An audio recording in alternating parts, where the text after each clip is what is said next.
Today on Locked On Penguins, why you should not sleep on Tommy Novak heading into the 25-26 season. Plus, Pat and I react to what Anthony Mantha and Connor Clifton had to say in their Zoom press conferences right after this.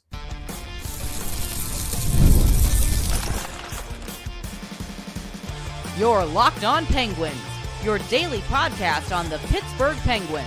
Part of the Locked On Podcast Network, your team every day. Hello and welcome back to another episode of the Locked On Penguins podcast. I am one of your hosts, Hunter Hodes. You can follow me on Twitter at Hunter Hodes, joined by my co-host, Patrick Dabb. You can follow him on all social media platforms at Synonym for Wet. You can follow this show's Twitter at LO_Penguins, and you can find us on Instagram at LockedOn_Penguins. Of course, thank you all so much for making this your first listen/watch of the day. We are free and available on all platforms. And finally, today's episode is brought to you by Game Time. Download the Game Time app, create an account, and use code LOCKEDONNHL for $20 off your first purchase. So, Pat, I don't know about you, but I think there's a lot of fans in the Penguins fan base that are sleeping on Penguins forward Tommy Novak heading into the 25-26 season. I keep seeing a lot of people just kind of forgetting about him, even though they just acquired him right before the trade deadline from Nashville when the Penguins sent Michael Bunting to the Predators. They also got Luke Schenn back, and then Luke Schenn was like, hey, thanks for getting me, but I want to go to a contender. And the Penguins were like, okay, we'll just get a couple assets for you. And I think the Penguins did a fairly good job flipping him to the Winnipeg Jets. But they got a player in Novak who is a good scorer, really good playmaker, also good off the rush, solid skater. He's had really good underlyings throughout his career. And I wrote about this week for the Hockey News because I just want to put into perspective just how solid he's been throughout his career. So he's a career 15% shooter. He had the best season of his career in 23-24 before he got traded to the Penguins this year. 18 goals, 45 points in 71 games. He shot almost 16% that season. His career best is 18.3. That came in 22-23. But again, he is a career 15% shooter. This year for the Predators, 13 goals, 22 points in 52 games, only played in 2 games for the Penguins before he was lost for the season just because he got banged up. But again, you look at the underlying numbers. His shot attempts were 68 at 5-on-5 this year, right around 56%. His expected goal share was 56%. He was on the ice for 57.5% of the scoring chances, 55.4% of the high danger chances. He is helping to drive offense every time he is out there. He's versatile. He can play center. He can play wing if they really want him to, but he's also, again, he's played a lot of center throughout his career. He's kind of a jack of all trades, except on the penalty kill, where he really hasn't played much on the penalty kill throughout his career. And I don't think that's going to change this year. I think he's going to get quite a bit of power play 2 time because he got a lot of power play time in Nashville throughout his career. But he's someone that can virtually do everything for the Penguins. You've seen the reports that, Evgeny Malkin may want to play with him this upcoming season. And then I think that would be a really good fit, especially with the way that Novak plays, the way that he sees the ice. But also if they want to try him at center and maybe reunite him with Philip Tomasino, who they have played together in Nashville, even though they were teammates, so they obviously know each other, they still got to play a little bit on the same line before both got traded here in separate deals, and the underlyings were pretty good for there. I'll touch on that in a second. But they have a lot of options with Novak, and I think more people need to be aware that I could see him having a really good season for the Penguins this year, even though I don't think the Penguins are going to be that good. No, we have to constantly remind people of that we don't, and I don't think anybody does, has really any high expectations for the Pittsburgh Penguins in 2025-26. And to your original point, I agree that a lot of people are sleeping on Tommy Novak going into this season. And I think a part of it is the obvious. He played all of 2 games for the Penguins, and his second game got cut short because he got hurt. And he has been out of sight, out of mind for a lot of Penguins fans because he just gets acquired and immediately goes to the injured list and doesn't return for the rest of the season. So you just kind of forgot about him. Right. But you brought up a lot of the analytics for his game that tell you this guy drives offense. You look at his just regular counting stats. I mean, in the 3 seasons, where he's had consistent playing time, he's been a double-digit goal scorer. He's been in the seasons where he played upwards of 50 games, which is 2 of them, 22, 23, 23, 24, 43 and 45 points. This is a solid middle six forward for really just about any team. And while he doesn't totally fit the mold of what Kyle Dubas is looking for age-wise, he's 28. I know that's still not old per se, but you also look that he didn't break into the league until 21, 22. So there's not a lot of mileage on Tommy Novak at the NHL level. He's shown pretty consistently that he can hang. Before getting moved to the Penguins in 52 games with Nashville, 13 goals, 22 points. This is a guy who consistently gives you middle six production. And like you said, jack of all trades. If you want to put him on your power play too, he can do fairly well there. He's had quite a few power play points, excuse me, in his career. 12 in 2 consecutive seasons with the Preds. Only had 5 last year, but I do give that a bit of a grain of salt because Nashville was unexpectedly not very good last year, and that went for just about everybody who played for the Predators last year. So hard to get a really good grasp on that. And I know it's the Pittsburgh Penguins, same deal, but different situation. The Penguins weren't trying to be good last year. The Predators were, and they weren't. So different situation, but I digress. So yeah, I mean, at the end of the day, this is somebody that if you're a Penguins fan going into training camp, Novak is going to be a guy to watch. And throughout the season, he's going to be a guy to watch because while I'm not ready to say he could be a part of this team when they get back to contention, he can really elevate his stock with a good season over the next 6-7 months once the season begins.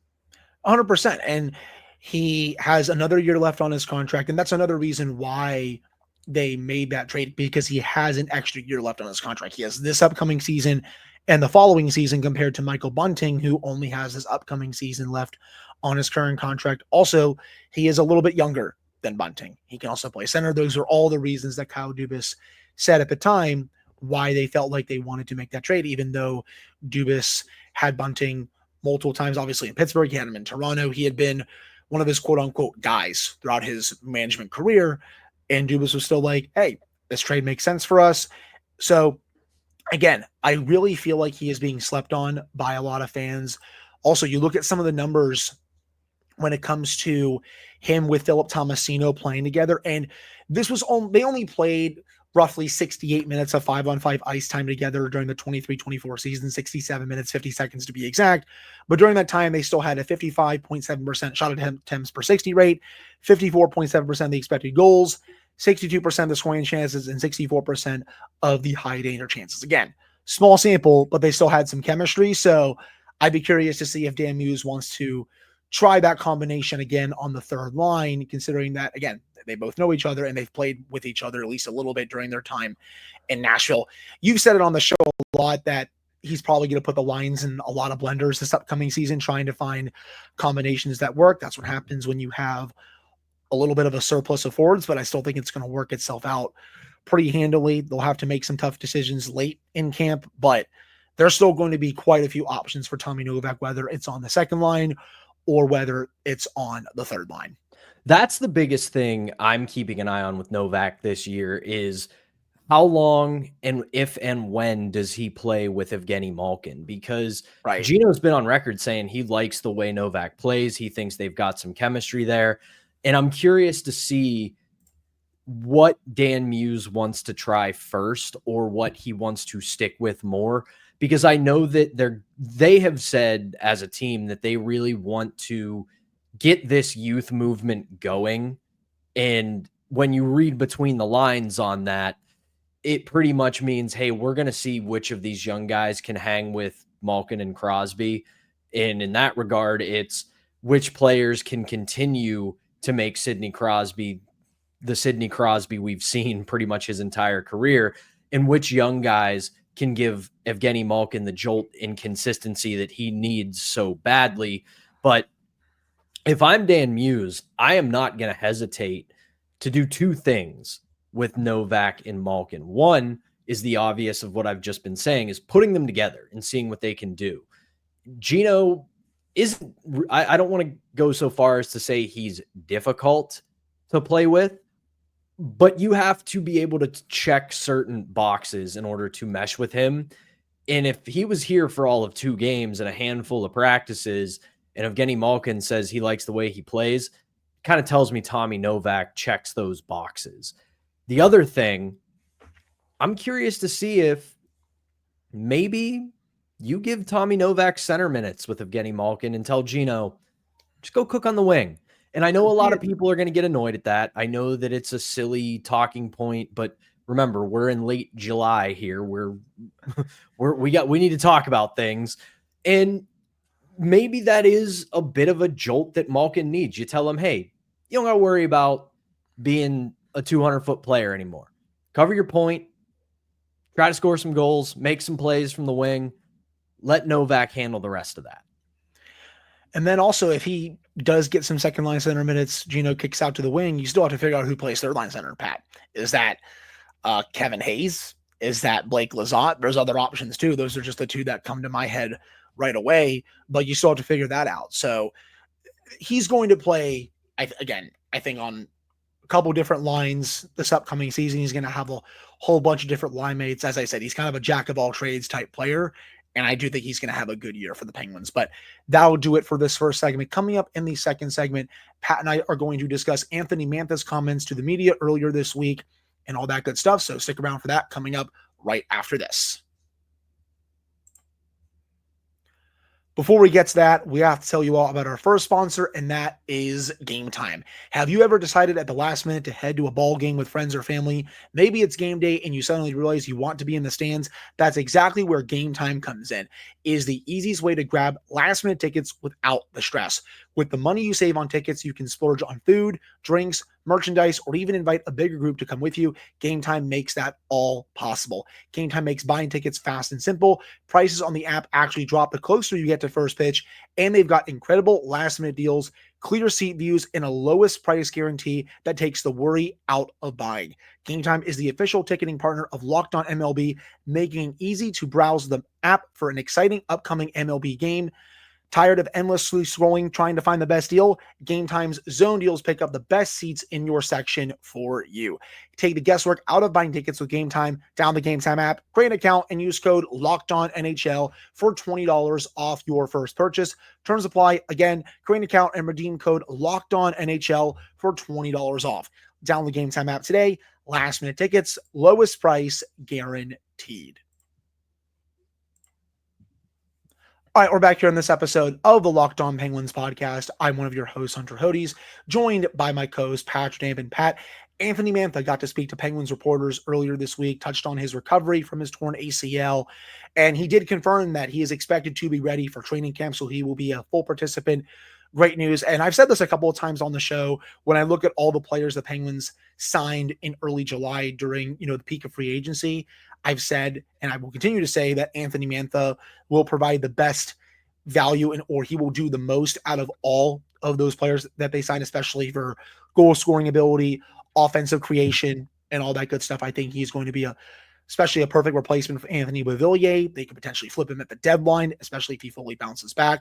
And the quote that really stood out to me, he said, for me, it's to bring the best hockey that I can and to find some confidence and make things happen.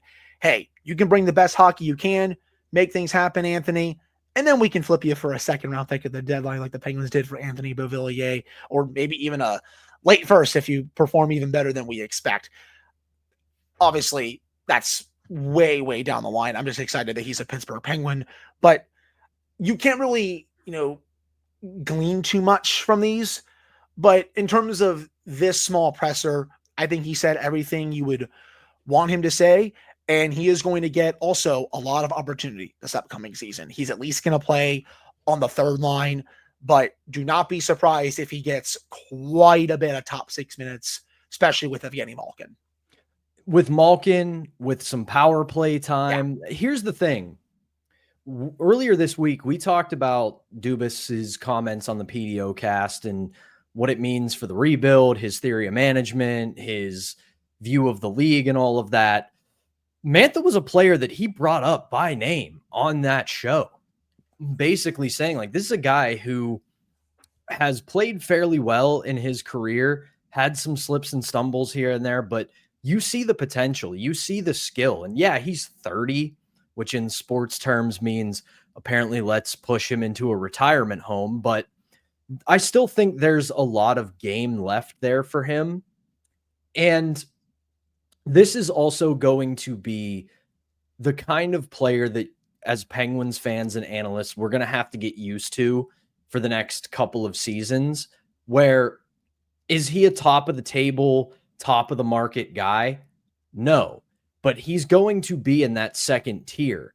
And these are the kind of players that they're either going to take a chance on, let them find their game, and then flip them for assets, or it's going to be very similar to a lot of the younger players that they go for. These guys who have bounced around a little bit, had a couple of good seasons, have never really consistently put together 2 to 3 years, and they're going to say, listen, the pressure's not on yet. So come here, rediscover your game, find some consistency, and if you're showing that you're going to grow, we can consider putting you on this team for a little bit longer when this team gets back to contention. Now, to bring it back to Anthony Mantha, don't think that second example is the case. This is a guy who they have seen he can produce. They can see he can give you middle six production. And we know that's something a lot of teams look for when bolstering their team. They want to do the classic case of depth management when you go into the Stanley Cup playoffs. You want to get a guy like Anthony Mantha, who on a team like Pittsburgh, his ceiling is going to be fringe first line. Now, I don't think he's going to play on the first line. I don't think he's going to be a first line player, but he's a guy who second line with injuries, you can put him on the first line, but you put him on a contender, third line and below. So he produces that way. You can get a good return, and this is a good opportunity for him to bounce back in Pittsburgh. Right. I don't think anyone would be surprised if he put up 15, 20 goals for the Penguins this upcoming season. He's going to get power play time, more likely on the second unit than the first, though I think he could get some time on the first unit if there are injuries or some of the other players are struggling a little bit. But also a lot of the top power play unit, the players pick themselves, especially with the core guys still there. So again, more likely it'll be injuries, but power play 2 time, absolutely. Third line minutes, absolutely. Second line minutes, also absolutely. Heck, maybe he even plays a little bit on the top line with Sidney Crosby if, one of Rust or Raquel or one or both of them get moved. If maybe one of them is struggling up on that top line and Dan Muse wants to change it up, he could go up to the top line and play with Sidney Crosby. So again, he's going to play all over the lineup. I don't think you'll see him too much on the fourth line unless he's struggling a bit, but anywhere in the top 9, I think is where you're going to see him this year. And I know some people are maybe a bit concerned just because he's coming off a torn ACL, but this is still a player that can put the puck in the back of the net. It could be a really good depth scorer for the Penguins. So I'm excited for it. Again, can't really glean too much from these press conferences. We'll talk about Connor Clifton in a couple of seconds, but still coming in with the right attitude, and I'm excited for him to be a Penguin. Do you have anything else to add before we get to Connor Clifton? I liked the attitude, like you said, I like the attitude a lot because here's the thing. It would be really easy for a player like this to kind of come in not with a chip on his shoulder. I want to see guys come in with chips on their shoulders. I want guys to come in and say, I want to be part of the solution.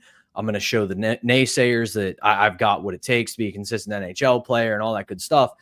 But it would have been really easy for him to be in a frustrated place. And he, in my reading and my viewing of the things he said, he came at it from the right way. It would have been really easy for him to be frustrated, to kind of feel like he's in a bad spot, didn't want to land in a place like Pittsburgh, kind of feels like, oh, I should be with a better team. I should be given a better opportunity. But you can kind of glean from the way he spoke about how everything's gone, how he's got his way, how he made his way to Pittsburgh. This is a guy who views this as, yeah, I may not be a long-term Pittsburgh Penguin, but I can be with the Penguins. I can play a good game, and it can get me to that spot. But it's not a guy who's going to come in and go, screw this team. I'm just going to serve my time, and then they'll ship me off to a contender. he's going to come in and try to be part of the solution. And I have all the time in the world for players like that. 100%. And speaking of players that have a chip on their shoulder, I think Connor Clifton applies, considering one of the things he said to the media earlier this week. And Pat and I are going to discuss that comment right after this.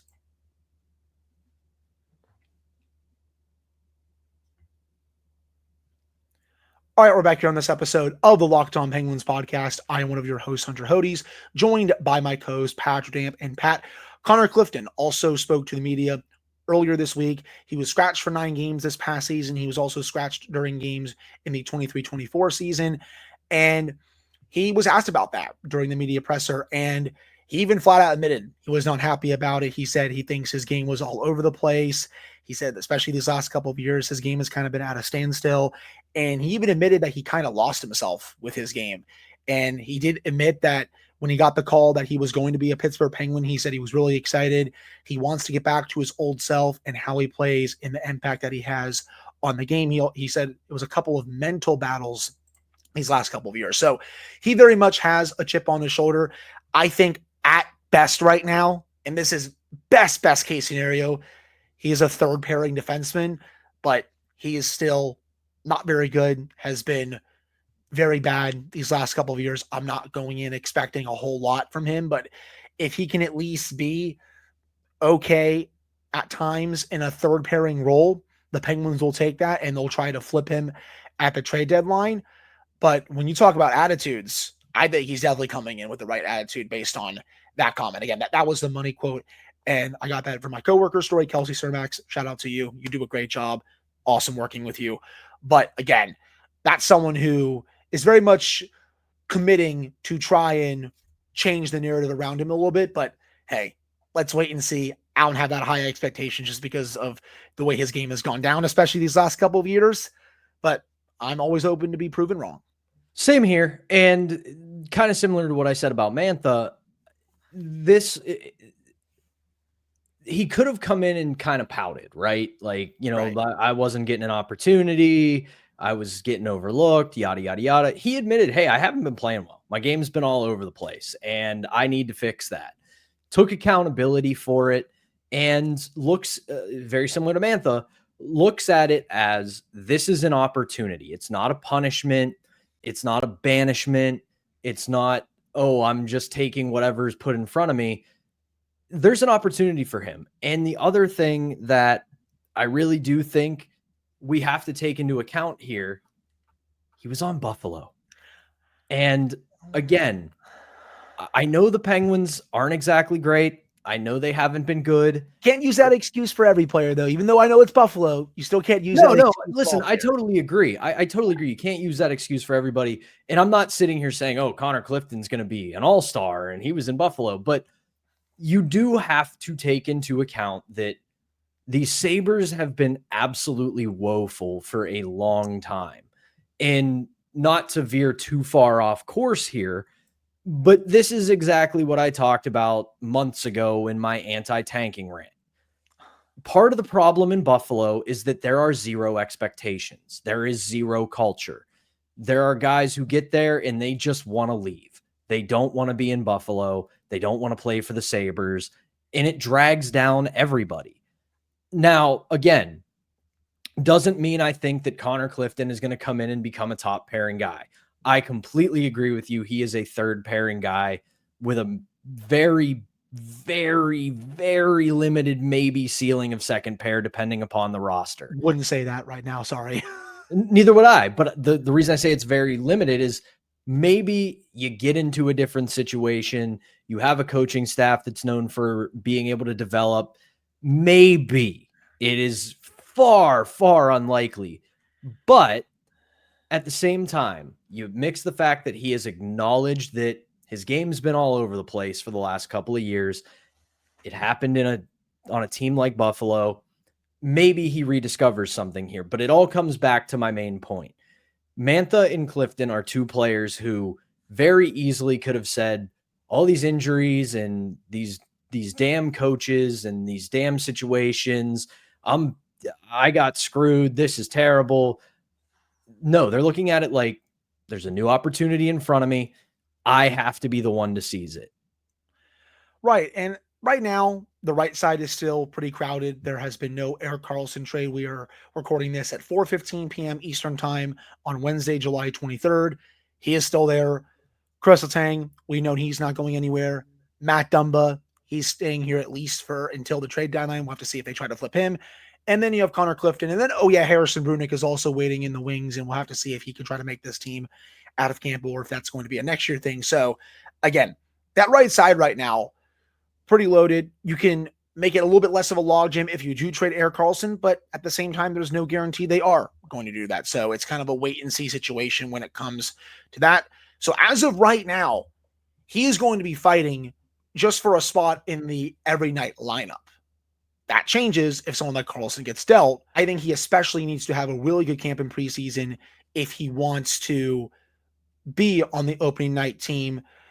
I think at worst, he'll be maybe a number 7, number 8. But in terms of where the blue line is right now, he's got to fight for every inch. Like Anthony Mantha, you know what you're going to get from him. He's going to be in the opening night lineup, getting top 6, top 9 minutes. Connor Clifton, still a wait and see approach right now just because of where the blue line is. And that's a good place to kind of put a bow on what I was saying is I like the attitude he's bringing in. I like that he's taking accountability for the way he's played for the past couple of seasons. And he knows he's got to go into training camp and he's got to earn it because let's be real here. As much as the Penguins blue line is a problem going into this season because they're in this middle of this rebuild and the defense needs a lot of work, he is still low on that depth chart, which says a lot more about his game and where he is. But if he takes that opportunity, makes the improvements, plays well, and gives himself an opportunity, not only does it help him make the lineup, it makes Kyle Dubas and Dan Muse's jobs a little bit harder because then they got to go, all right, well, we want to play this guy, but we got to move some people. And maybe that unpacks the logjam a little bit. But again, the thing I want to completely reiterate, because I see you making your faces over there as I look into my camera, I don't have high expectations or high hopes for Clifton. I'm just game theorying this out to saying what he said, where he's played in the past, and what the Penguins might see in him. Do I think he's going to suddenly turn into a usable 4 or 5 defenseman? No, but hey, if there's one thing the Penguins have done pretty well in the last 10 to 15 years, they've taken some defensemen who people go, that guy? And they make them usable. So maybe we still have some of that magic. Maybe we don't. Maybe I'm huffing the hopium, but we'll see. Hey, I was going to check on you because you talked about, even though it was very unlikely, the second pair stuff with Connor Clifton. I was like, Pat, are you okay there? Because let's calm down a little bit here. Again, we have to see how he does on the third pair. And I'm not making a one-to-one comparison here. It's just I have to make this reference. It's one of my all-time favorites. Remember when they got Justin Schultz? The tweet of the Penguins have acquired a defenseman, and whatever Edmonton writer was like, they're not getting a defenseman, they're getting Justin Schultz. And it's like, is it a one-to-one comparison? Absolutely not. No. It's not even nearly a comparison. But again, we've seen the Penguins organization rehab a lot of defensemen. I'm not exactly hopeful it's going to happen for Clifton, but it's a rebuild, retool year, and we know that coaching staff is going to be in mad scientist mode, so see what happens. Hey, I mean, I get where you're coming from to a little degree with Justin Schultz, but yeah, I mean, Schultz is not even it's not the comparables with the way the two players play. It's not there, but I get like your angle with where you're coming from with it. But I think that'll do it for today's episode of the Locked On Penguins podcast. Pat and I will be back with a special edition of the show on Friday because, well, we're both going to the beach, separate beaches. Pat's going to New Jersey. I'm going to Virginia Beach, but don't worry. We will have a fresh episode for you guys on Friday. We're actually going to be recording this a little bit later on. Pat, do you want to tease the audience a little bit with what we're doing these next several weeks every Friday? I'll explain more for our Friday episode when we record that. But in case you're unaware, it's the year 2025. That means we've had 25 years in this decade. We are going to do a top 25 of the last 25 years, but it's not just going to be a list. It's not just going to be 25 players. We've got our own special spin we're putting on our top 25. So make sure you're tuned in on Friday so you can learn all about it and hear the first installment of the top 25 of the last 25 years. And there it is. Pat, you said top 25 players of the last decade, and then you corrected yourself and said top 25 players of the last 25 years. So just had to mess with you about that a little bit. That's okay. I don't know. Buddy, you're not in your 30s yet. You'll learn. When you're in your 30s, time has no meaning anymore. Just none at all. 25 years, 10 years, they feel like 5 minutes to me. Hey, that's fair. I'll be 28 later this year. I'm less than 2.5 years away from being 30, and I don't even want to think about it, honestly. But hey, we've rambled too long. That would do it for the Wednesday edition of the Locked On Penguins podcast. Yes, people, we will still have some Fan Take Fridays coming up, but we're also going to be debuting this new series that Pat just teased a little bit starting this Friday. So for Patrick Damp, I'm Hunter Hodes. Thank you guys so much for tuning in. We appreciate it. We'll talk to you guys on Friday.